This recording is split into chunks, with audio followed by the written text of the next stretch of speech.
अगर आप SC, ST और OBC वर्ग से हैं तो आपके हिस्से की नौकरियां, आपके हिस्से का आरक्षण, ये सिस्टम बहुत ही सुनियोजित तरीके से ख़त्म कर रहा है, उस आरक्षण को, उन नौकरियों को खा रहा है। मैं ये दावा और ये बात क्यों कह रहा हूँ, क्योंकि हाल ही में कई ऐसी भर्तियाँ आई जिनमें SC, ST, OBC और MBC वर्ग की नौकरियों को जितनी नौकरियां मिलनी चाहिए, जितने पद मिलने चाहिए थे, वो नहीं दिए गए। और इस पूरे मुद्दे पर विस्तार से बातचीत करने के लिए मेरे साथ मौजूद है OBC आरक्षण संघर्ष समिति के सदस्य डॉक्टर राम सिंह सामोता जी। पटवारी भर्ती जो आई है उसमें आप दावा कर रहे हैं कि SC, ST और OBC के जो जितने पद होने चाहिए थे वो नहीं दिए गए हैं। किस आधार पर ये बात कर रहे हैं?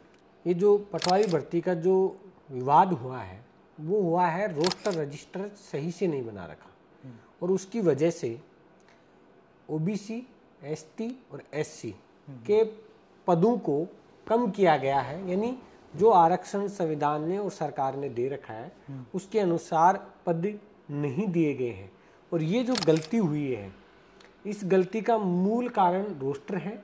और ये जो अधीनस्थ बोर्ड भर्ती करवा रहा है ये भर्ती विज्ञापन मूल विभाग है, यानी राजस्व विभाग ने भेजा है।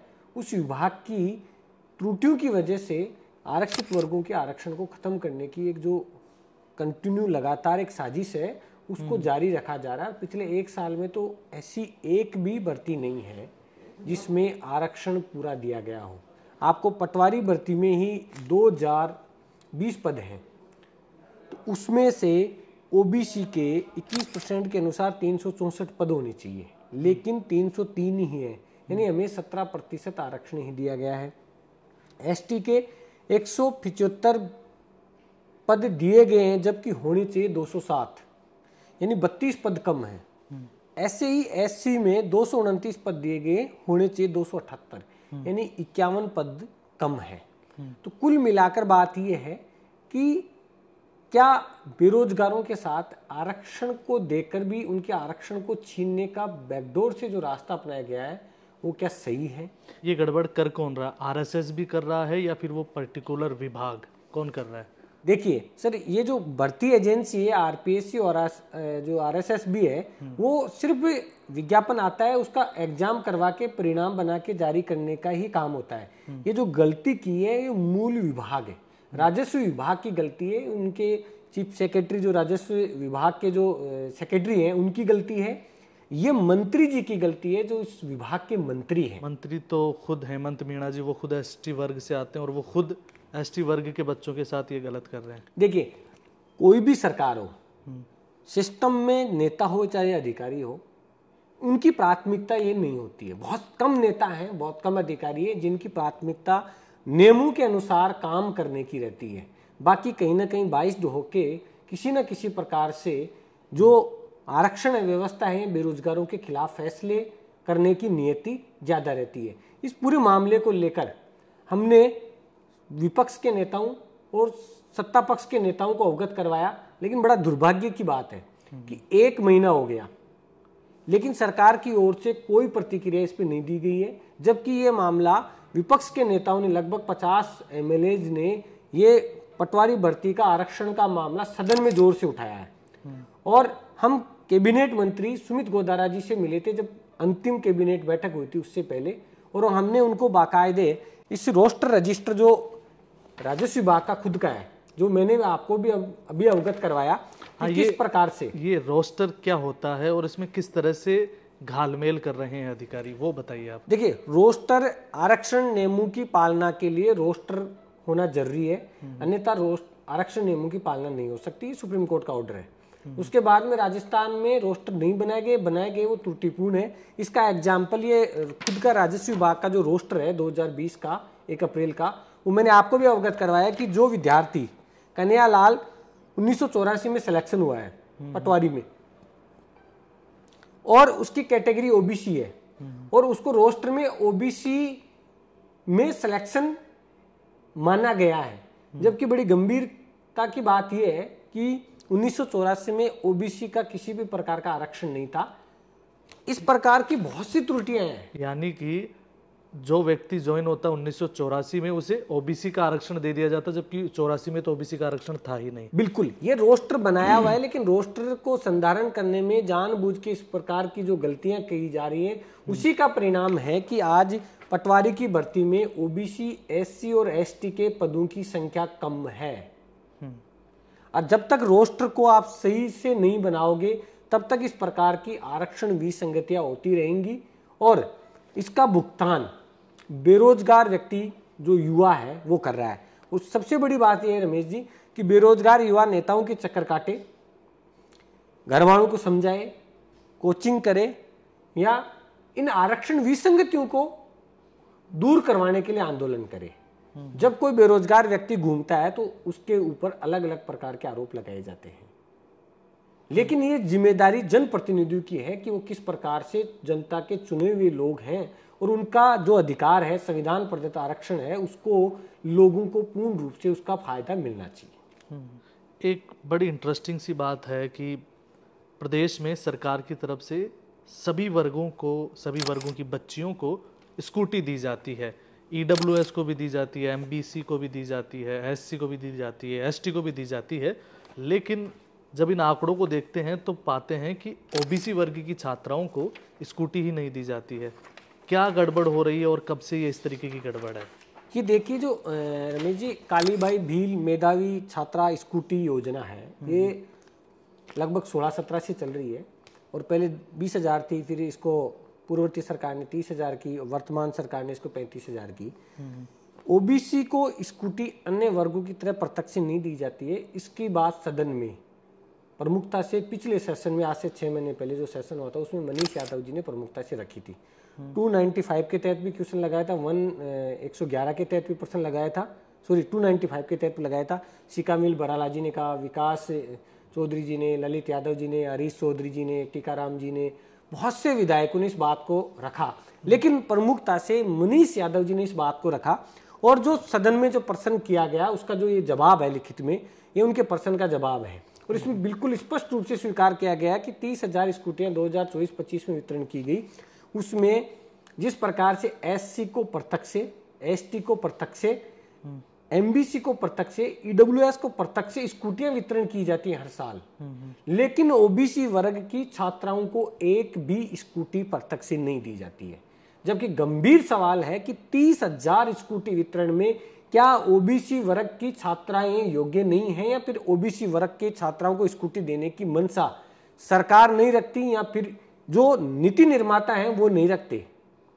और अब तो सरकार ने इसको बढ़ा के 35,000 कर दिया, लेकिन इस विषय पर किसी भी प्रकार का ध्यान नहीं दिया जा रहा है।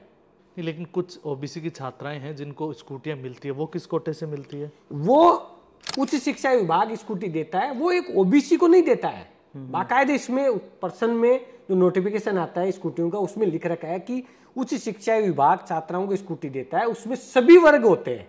लेकिन कालीबाई भील मेधावी छात्रा स्कूटी वितरण योजना है, उसमें प्रत्यक्ष से हर वर्ग को स्कूटियां दे रखी हैं।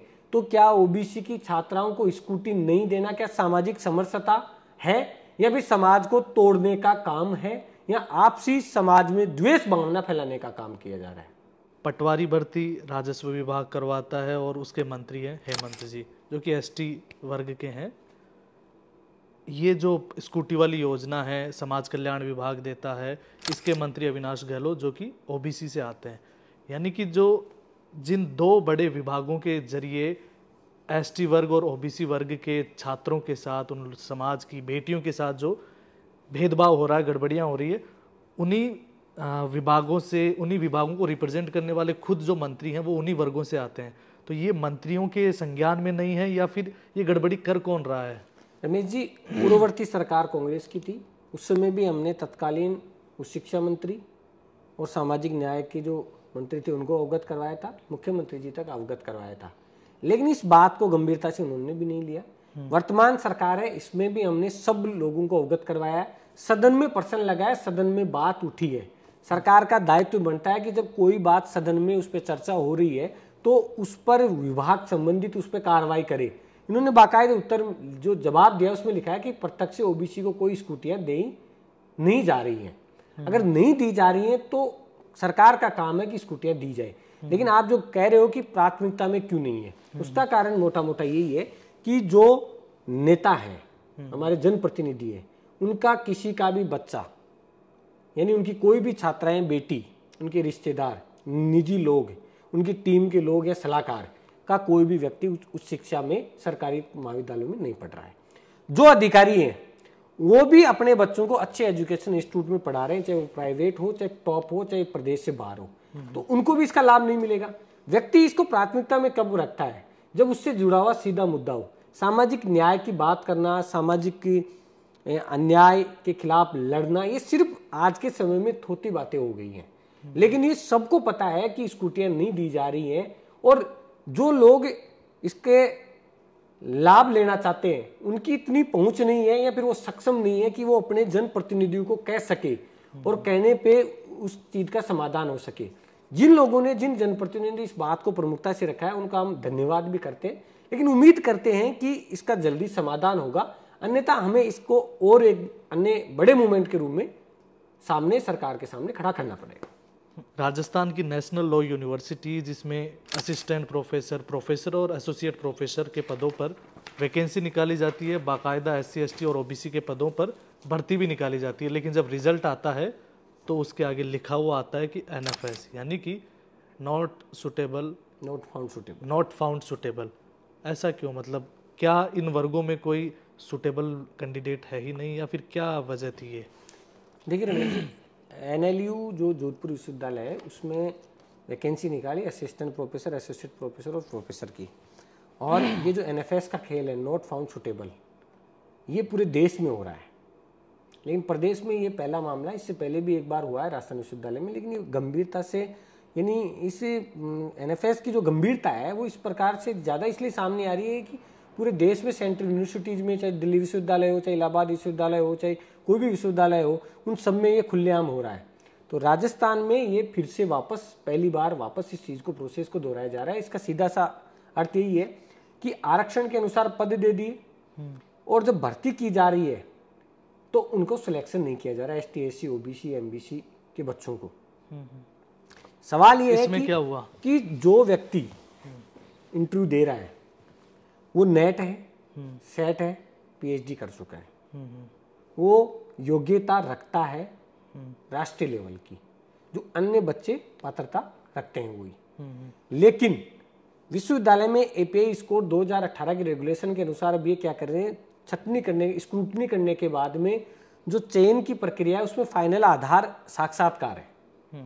तो जिन बच्चों ने आवेदन किया स्क्रूटनी की, उनको इंटरव्यू के लिए बुलाया गया, लेकिन इंटरव्यू बोर्ड में जो बैठे हुए लोग हैं उनकी आरक्षण विरोधी सोच है। उसका उदाहरण ये NFS है कि जब जो व्यक्ति नेट पास है, PhD है, सेट है, वो इंटरव्यू में अयोग्य कैसे दर्शाया जाता है, या फिर अयोग्य क्यों किया जाता है, इसके पीछे क्या मानसिकता है? इसके पीछे मानसिकता है कि जैसे NLU जोधपुर में 8 OBC की सीट थी, उसमें से एक व्यक्ति का सिलेक्शन किया, SC की 4 में से 2 का चयन किया, ST का 2 में से 1 का चयन किया, EWS की भी तीनों सीटों को NFS कर दिया। जब इन वर्गों के लोग, युवा, असिस्टेंट प्रोफेसर नहीं बनेंगे तो एसोसिएट नहीं बनेंगे, एसोसिएट नहीं बनेंगे तो प्रोफेसर नहीं बनेंगे, जब प्रोफेसर नहीं बनेंगे तो वाइस चांसलर नहीं बनेंगे, और जब प्रोफेसर ही नहीं बनेंगे तो नए सब्जेक्ट एक्सपर्ट बनेंगे, न किसी RPSC या UPSC के इंटरव्यू में जाएंगे, न किसी प्रकार की कोई अच्छी बुक्स लिख सके, रिसर्च कर सके, समाज को गाइड कर सके, या फिर किसी सरकार के नीति निर्माण में अपनी सहभागिता दे सके। तो एक जो ये पूरी प्रोसेस है, एक सोची समझी साजिश है जो इन वर्गों के हितों को कहीं ना कहीं जानबूझ के दबाने की कोशिश है, जो वर्तमान समय में ज्यादा हो रही है। और इसी में NLU में जो एसोसिएट प्रोफेसर की भर्ती थी उसमें OBC के 3 पद थे, 3 में से किसी को नहीं लिया, SC ST के 1 पद थे, किसी को नहीं लिया। तो इस प्रकार से जो UR की कैटेगरी की सीटें थी, UR तो अनरिजर्व है, लेकिन UR की सीटों पर एक वर्ग, मैं पूर्ण रूप से दावे के साथ कह रहा हूं कि एक वर्ग ने अपना रिजर्वेशन मान रखा है, जबकि UR तो ओपन कैटेगरी अनारक्षित है, उनमें भी तो सिलेक्शन होना चाहिए ना रिजर्व कैटेगरी के। जब कोई स्टूडेंट JRF करता है UR कैटेगरी से, तो क्या वो उस यूआर कैटेगरी में सिलेक्शन की योग्यता नहीं रख सकता? रखता है, लेकिन एक मानसिकता, एक सोच है जो साक्षात्कार के माध्यम से उनको एनएफएस किया जाता है। और ये एनएफएस इसलिए किया जाता है कि 1 साल में अगर वो दोबारा विज्ञापन निकलता है तो उस कैटेगरी को मिलता है। अगर 1 साल के बाद में वो विज्ञापन निकलता है वो पदों पर, तो उन सीटों को यूआर कर दिया जाता है। ओके, तो अगली बार निकलेगा तो वो सब यूआर हो जाएगा, अनरिजर्व्ड हो जाएगा, और ओबीसी, एसटी, एससी को कोई और आरक्षण नहीं मिलेगा। हाँ, तो लेकिन विज्ञापन में आरक्षण दिया गया है और हकीकत में मिला नहीं है, हकीकत में आरक्षण मिला नहीं है। कितनी बड़ी चूक है, समाज की जागृति नहीं होने से और सरकार में बैठे हुए जनप्रतिनिधियों की जागृति नहीं होने से हमारे इन वर्गों की हिस्सेदारी और भागीदारी नहीं मिल पा रही, जिसके कारण हमारे साथ बहुत अन्याय हो रहा है। अभी हाल ही में छात्रावास अधीक्षक ग्रेड 2 की भर्ती भी जो पूरी हो चुकी है, उसमें भी काफ़ी सीट्स को लेकर बवाल हुआ कि ओबीसी, एससी और एसटी को जितनी सीटें मिलनी चाहिए थी वो नहीं मिल पाई। इसमें क्या गड़बड़ियाँ की गई? देखिए रमेश जी, सामाजिक न्याय एवं अधिकारिता विभाग ने छात्रावास अधीक्षक ग्रेड 2 की भर्ती विज्ञापन 2024 का निकाला। उसमें ओबीसी को 55 पद मिलने चाहिए थे, उसमें से उन्होंने दिया 65 पद होने चाहिए थे, उन्होंने दिए 20 पद 2024 की भर्ती में। एससी को पद मिलने चाहिए थे 50, दिए 48। तो ये पद आरक्षण के अनुसार नहीं है। जब हमने इस चीज का विरोध किया कि आरक्षण के अनुसार पद नहीं है, तो हम विभाग में गए। तो विभाग में मंत्री जी के अविनाश गहलोत जी, उनके साथ और कुलदीप राका जी के साथ में हमारी मीटिंग हुई, जिसमें रिटायर्ड एडीएम जसाराम जी, राजपाल जी यादव और सुनील जी और बहुत से लोग, हम कमेटी के लोग थे, प्यारेलाल जी, सब लोग गए। मीटिंग में ये तय हुआ कि हाँ, हमारे से गलती हुई है रोस्टर बनाने में। जब हमने इससे पहले 2016 की भर्ती का विज्ञापन हमने निकाला तो ताज्जुब हुआ है कि 265 पद हैं पूरी भर्ती के, लेकिन ओबीसी को 0 पद दिया गया था, जबकि आरक्षण 21% था 2016 में। ऐसे ही एससी को 29 पद दिए गए जबकि होने चाहिए थे 42। ऐसे ही एसटी को 30 पद दिए गए जबकि होने चाहिए थे 32। यानी ओबीसी, एससी और एसटी को आरक्षण नहीं दिया गया, और दिया गया वो कम है। यानी इस विभाग में 3 भर्तियां हुई है 2007 में, 16 में और 24 में, लेकिन ओबीसी रिजर्वेशन 0 है। और अब की बार क्या हुआ? 6% आरक्षण दिया गया, 21% आरक्षण होने के बावजूद। कितनी सीटें मिलनी चाहिए थी और कितनी मिली है? 65 पद होने चाहिए थे 21% के अनुसार 314 के, लेकिन हमें पद दिए गए थे 20। अच्छा। ऐसे ही एसटी के 50, एससी के 50 पद होने चाहिए थे, लेकिन दिए गए 48।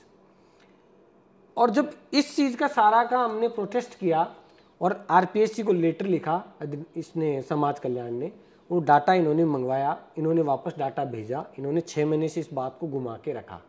समाज कल्याण के पास डाटा था, आरपीएससी को भेजा, आरपीएससी ने इनको कहा, इन्होंने आरपीएससी को भेजा, आरपीएससी ने इनको भेजा। यानी जो व्यवस्था इनके पास थी डाटा, उसको घुमाने में, इधर उधर घुमाने में इन्होंने 8 महीने निकाल दिए। और ये जब आंकड़े निकल के आए, 98 पद निकल के आए ओबीसी के, एससी के, एसटी के, इनके मिला के, उससे पहले इन्होंने विभाग में बैठे हुए अधिकारियों ने अधीनस्थ बोर्ड का परिणाम आ गया। परिणाम आने के बाद में संशोधित विज्ञापन जारी नहीं हो सकता। अच्छा, मतलब ये क्लियर हो चुका था कि ओबीसी की सीटें बढ़ाई जानी चाहिए और एससी की और एसटी की भी बढ़ाई जानी है। इतने में होशियारी करते हुए उधर से परिणाम निकलवा दिया। और इस परिणाम का नतीजा ये हुआ कि जब रिजल्ट आया इस भर्ती का, तो एक भी ओबीसी के स्टूडेंट का, बेरोजगार स्टूडेंट का सिलेक्शन नहीं हुआ ओबीसी आरक्षण पर। यानी और आरक्षण मिला ही नहीं। तो फिर जो 20 पद थे उन पे किसका हुआ? उन 20 पदों पे मंत्रालय कर्मचारी हैं, उनका सिलेक्शन हुआ। उनको आरक्षण हॉरिजेंटल है। जब उनको हॉरिजेंटल आरक्षण है और उनको एक्स सर्विसमैन की तरह उनका नेम ये है कि पहले उन 35 पद थे, 35 की एक मेरिट बनेगी, और जब मेरिट बन जाएगी 35 की, उन 35 में जो जिस वर्ग से होगा उसको उसमें भेज दिया जाएगा। तो 35 में से ज़्यादातर 25 से प्लस ओबीसी के कर्मचारी हैं। तो वो जो 25 लोग ओबीसी की सीटों पे गए, और ओबीसी की सीट कितनी थी? 20। तो पद तो कम है, लोग ज़्यादा है। हाँ, तो जो हॉरिजॉन्टल था वो भी नहीं मिल पाया सभी को। तो हॉरिजेंटल वाले ओबीसी की जो रिजर्वेशन की सीटें थी 26% की, वो ले गए, और बेरोजगार व्यक्ति था जिसको रोजगार मिलना चाहिए था वो बाहर हो गया। तो हॉरिजेंटल वालों को मंत्रालय कर्मचारियों के रूप में आरक्षण है कि ओबीसी के नाम पे आरक्षण है? हाँ, ये भी क्लियर किया जाना चाहिए। लेकिन कोई सुनने को तैयार नहीं है, और अब कुछ हो नहीं सकता। अब कुछ हो नहीं सकता। तो इसका मतलब ये हुआ कि सामाजिक न्याय एवं अधिकारिता विभाग ने अपनी 3 भर्तियों में ओबीसी को किसी प्रकार का आरक्षण नहीं दिया। तो या तो सरकार को और व्यवस्था के नीति निर्माता जो व्यवस्था में बैठे हुए लोग हैं उनको स्पष्ट कर देना चाहिए कि हम किसी प्रकार का आरक्षण नहीं देंगे, और ये सरकार को भी तय कर देना चाहिए ताकि जनता उसका फैसला करेगी कि तुम हमारा आरक्षण खत्म करने वाले होते कौन हो। लेकिन पिछले, बड़ी दुर्भाग्य की बात है कि पिछले रास्ते से ये सब खेल किया जा रहा है, और ये इस भर्ती में नहीं हो रहा है। ये स्थिति स्कूल व्याख्याता में भी रिजर्वेशन के अनुसार पद नहीं है। अधीनस्थ बोर्ड ने स्टेनोग्राफर, कनिष्ठ सहायक लेखाकार की ये जो भर्ती निकाली उसमें भी ओबीसी एसटी एससी का आरक्षण नहीं है, जो मैंने अभी आपको अवगत करवाया। ऐसे कॉलेज लेक्चरर की भर्ती है 2025 की, उसमें भी एससी एसटी के 65 पद कम है। वर्तमान समय में पिछले 1-1.25 साल में कोई भी ऐसी भर्ती नहीं है जिसमें आरक्षण के अनुसार पद है, जबकि पूरे देश में देश के प्रधानमंत्री नरेंद्र मोदी कहते हैं मैं ओबीसी हूं, मैं रिजर्वेशन को खत्म नहीं करूंगा। विपक्ष के नेता राहुल गांधी कह रहे हैं कि आरक्षण हम बढ़ाएंगे, आरक्षण की हम सुरक्षा करेंगे, लेकिन जो है वो ही नहीं मिल पा रहा है। लेकिन जो है वो नहीं दे पा रहे हैं। सिर्फ भाषणों से काम नहीं चलेगा। वो दौर गया कि जब लोग जागृत नहीं थे, लोगों को पता नहीं था। जब तक सरकार रोस्टर को लेकर स्पेशल दिशा निर्देश जारी नहीं करेगी कि रोस्टर को सही बनाया जाए और उसी के अनुसार भर्ती होनी चाहिए, तब तक ये विवाद रहेगा और ये समाज को, लोगों को बांटने की राजनीति चलती रहेगी। लेकिन ये प्रदेश का युवा नागरिक जिससे जुड़े हुए हित हैं वो सब लोग जागृत हो रहे हैं, और ये धीरे धीरे व्यवस्थाएं बदलेंगी और आक्रोश बढ़ता जाएगा, तो सरकारों को इसका परिणाम भी भुगतना पड़ेगा। तो बिल्कुल, अगर आप भी एक विद्यार्थी हैं और विशेषकर एससी एसटी और ओबीसी वर्ग के विद्यार्थी हैं, तो जब कभी भी विज्ञापन निकले भर्ती का, तो सबसे पहले आपकी नज़र कोचिंग पे नहीं बल्कि उस विज्ञप्ति पे होनी चाहिए कि आखिर आपको आपका जो वाजिब आरक्षण है, जो वाजिब पद आपको मिलने चाहिए, वो मिल पाए हैं या नहीं। धन्यवाद। देखते रहिए रिपोर्टर साहब।